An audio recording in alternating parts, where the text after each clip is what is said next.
बस चला न उस आराती से, चिल्लाती है और रोती है, हाँ हाँ इसवे, हाँ हाँ लाला, अब उठा हमारी छाती से, जीती जागती अगर अब से मैं घर को वापस जाऊंगी तो कसम कृष्ण की खाती हूँ, गोकुल में कभी ना आऊंगी। मुझे बचा लो मैया, मुझे बचा लो। लेकिन जब थक जाती है और ठाकुर जी उसके स्तनों का पान करते हैं, उसका उद्धार करते हैं, गोविंदाय नमो नमः करते हैं, और महाराज जब उसके प्राण निकलते हैं एक झट से तेजी से आवाज होती है धड़ाम। अब पूतना जमीन पर गिर जाती है। अब महाराज जब जमीन पर गिरी वो पूतना तो सारे गोकुल वासियों ने जाना कौन है, ये आवाज कहाँ से आई।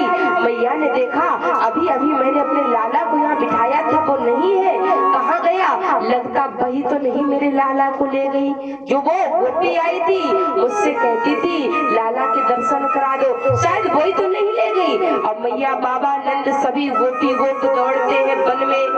देखा कि पूतना के ऊपर ठाकुर जी बैठे हुए हैं और स्तनपान कर रहे हैं।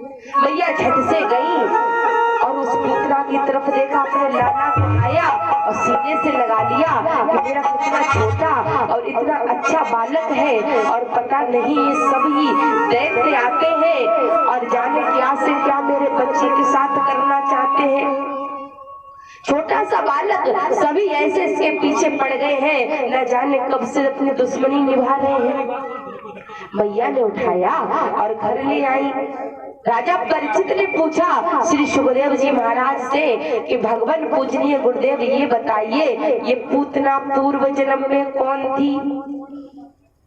बताया कि जिस समय भगवान विष्णु वामन भगवान का रूप धारण करके राजा बलि के दरवाजे पर पहुंचते हैं, वही महाराज राजा बलि की पुत्री जिसका नाम होता है रत्नमाला रत्नावली, वो ये दृश्य देखती है, भगवान को देखती है तो उसके अंदर ममता उमड़ पड़ती है। सोचती है ये कितना सुंदर बालक है, काश ऐसा ही बालक मेरा हो तो इस बालक को, इस जैसे बालक को मैं भी अपने स्तन का पान कराऊं। ये बात हमारे ठाकुर जी ने समझ ली, वामन भगवान ने समझ लिया। कहा देवी तुम राक्षस कुल से हो, दैत्य परिवार से हो, और तुम्हारी ये इच्छा अवश्य पूरी करेंगे, लेकिन तुम्हारा साथ साथ उद्धार भी करेंगे।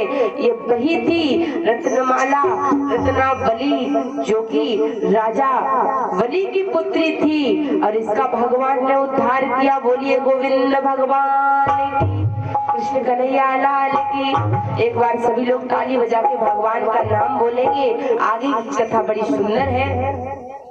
बोलिए गोविंद भगवान की, कृष्ण कन्हैया लाल की। जयकारा जब भी बोला जाता है दोनों हाथ खोल के बोला जाता है, और अनिल चाचा तो ध्यान ही नहीं देते। बोलिए गोविंद भगवान की, कृष्ण कन्हैया लाल की।